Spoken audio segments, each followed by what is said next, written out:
Greater اسرائیل بنے گا.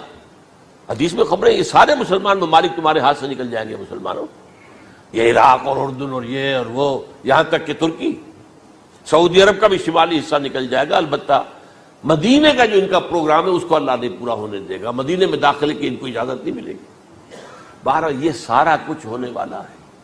وہ وقت بھی آنے والا ہے کہ حضور کی ایک حدیث کے مطابق ایک شخص کے 1000 بیٹے ہوں گے تو 999 ختم ہو جائیں گے، ایک بچے گا. یہ وقت بھی آنے والا ہے کہ حضور فرماتے ہیں اتنی بڑی جنگ ہوگی، اتنی خریزی ہوگی کہ پوری زمین اٹ جائے گی لاشوں سے. تو پرندہ جو ہے کوئی، ایک تو پرندے ہوتے ہیں کہ جو مردار خور ہے، گدھ ہے، وہ تو بڑی خوشی سے اتریں گے، تناول فرمائیں گے لاشوں کو. اسی طریقے سے کوے ہیں، چیلے ہیں. لیکن جو نفاست پسند پرندے ہیں وہ لاش کے اوپر اترنا نہیں چاہتے. تو ایک پرندہ اڑتا چلا جائے گا، اسے کہیں زمین پر اترنے کی جگہ نہیں ملے گی، لاشیں ہی لاشیں ہوں گی.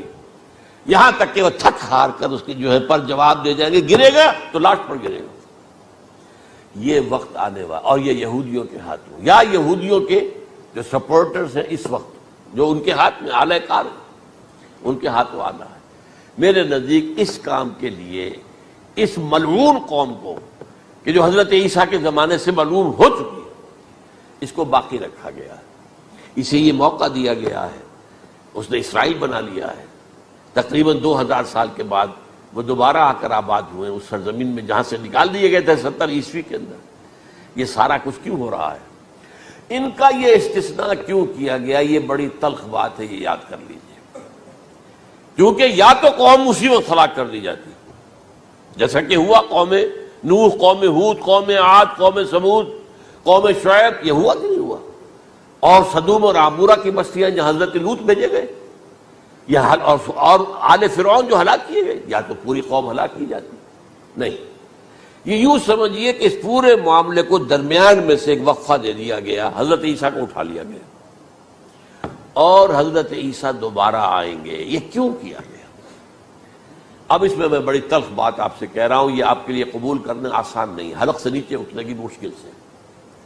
اس قوم کو زندہ رکھا گیا ہے جو ملعون اور مغضوب علیہم قوم ہے. سب سورہ فاتحہ میں مفسرین لکھتے ہیں ضالین، یہ نصارہ ہیں، اور مغضوب علیہم یہ یہودی ہیں. اور قرآن کہتا ہے لعن الذین کفروا من اہل الکتاب علی لسان داؤد وعیسی ابن مریم، لعنت کی گئی. ایک ملعون اور مغضوب قوم کے ہاتھوں آخری امت محمد، اور اس کا بھی بہترین حصہ، اس پر عذاب ان کے ہاتھوں آئے گا. عربوں پر عذاب یہودیوں کے ہاتھوں، اس لیے ان کو بچایا گیا. یہ میں نے کئی دفعہ واقعہ سنایا، مولانا اسلائی صاحب بتایا کرتے تھے، کیونکہ وہ راجپوت تھے، یو پی کے راجپوت، مشرقی حصے کے، کہ ہمارے ہاں کوئی نوجوان اگر کوئی بڑی گری ہوئی حرکت کرتا تھا تو اس کے سر پر چمار کے ذریعے، چمار کے ہاتھوں جوتا لگوایا جاتا تھا. اگر راجپوت کے سر پر راجپوت کا جوتا گرا تو چلو تکلیف تو ہوئی، لیکن یہ کہ راجپوت کا جوتا گرا ہے نا، پڑا ہے.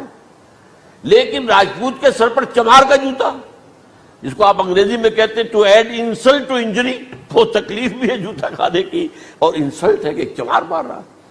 یہ امت سب سے خیر امت ہے. کنتم خیر امت اخرجت للناس.